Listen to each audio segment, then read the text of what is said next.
یہ ایک گرم اور خوشگوار دن تھا۔ سورج چمک رہا تھا، ہلکی ہلکی ٹھنڈی ہوا چل رہی تھی اور فضا میں پھولوں کی خوشبو پھیلی ہوئی تھی۔ پرندے درختوں پر چہچہاتے ہوئے گیت گا رہے تھے اور سب طرف ہریالی ہی ہریالی تھی۔ اس حسین موسم میں ایک چیونٹی اپنے کام میں مصروف تھی۔ وہ محنت سے دوڑتی ہوئی کھانے کے دانے اپنے بل میں لے جا رہی تھی۔ اس کے چھوٹے چھوٹے پاؤں تیز رفتاری سے حرکت کر رہے تھے اور اس کی محنت میں کوئی کمی نہیں تھی۔ اتنے میں ایک ٹڈا وہاں سے گزرا۔ وہ ایک بڑے پتوئی کے نیچے بیٹھا اپنی بانسری بجا رہا تھا۔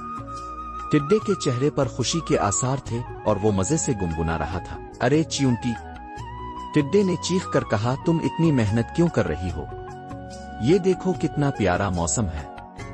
آؤ میرے ساتھ بیٹھو، گیت گاؤ، رقص کرو اور اس موسم کا لطف اٹھاؤ۔ چیونٹی نے ایک لمحے کے لیے رک کر اپنی پیشانی سے پسینہ پونچھا اور جواب دیا، میں ابھی فرصت سے نہیں بیٹھ سکتی۔ میں سردیوں کے لیے کھانا جمع کر رہی ہوں۔ جب برف باری ہوگی اور ہر طرف برف ہی برف ہوگی تب کھانے کے لیے کچھ نہیں ملے گا۔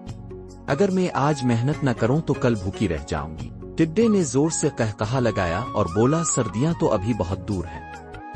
اتنی جلدی فکر کرنے کی کیا ضرورت ہے؟ ابھی تو خوب لطف اندوز ہونے کا وقت ہے۔ چیونٹی نے ٹڈے کی بات سنی مگر وہ اپنی محنت میں لگی رہی۔ وہ دانہ دانہ اٹھاتی اور اسے اپنے بل میں محفوظ کر لیتی۔ وقت گزرتا گیا، گرمیوں کے خوشگوار دن ختم ہو گئے اور موسم خزاں آ گیا۔ درختوں کے پتوئی زرد ہونے لگے اور ٹھنڈی ہوا چلنے لگی۔ پھر سردیوں کا موسم آن پہنچا۔ میدان برف سے ڈھک گئے اور ہر طرف سناٹا چھا گیا۔ اب ٹڈے کے لیے مشکل وقت شروع ہو گیا تھا۔ جہاں کبھی ہریالی تھی وہاں اب برف جمی ہوئی تھی۔ نہ کہیں کوئی پتا تھا نہ کوئی دانا۔ ٹڈا بھوک سے نڈھال ہو گیا۔ وہ ٹھٹھرتے ہوئے چیونٹی کے گھر پہنچا اور دروازے پر دستک دی۔ چیونٹی نے دروازہ کھولا تو سامنے ٹڈے کو کمزور، لاغر اور کانپتے ہوئے کھڑا پایا۔ براہ کرم، ٹڈے نے کمزور آواز میں کہا، میں بہت بھوکا ہوں۔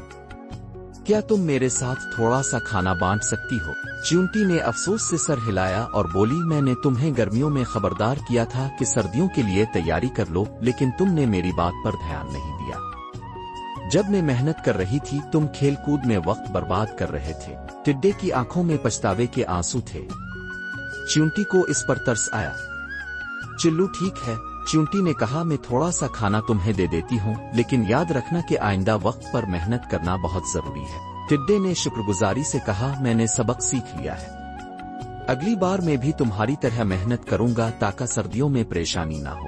اخلاقی سبق، مستقبل کے لیے تیاری کرنا بہت ضروری ہے۔ جو لوگ وقت پر محنت کرتے ہیں وہ مشکل وقت میں سکون پاتے ہیں۔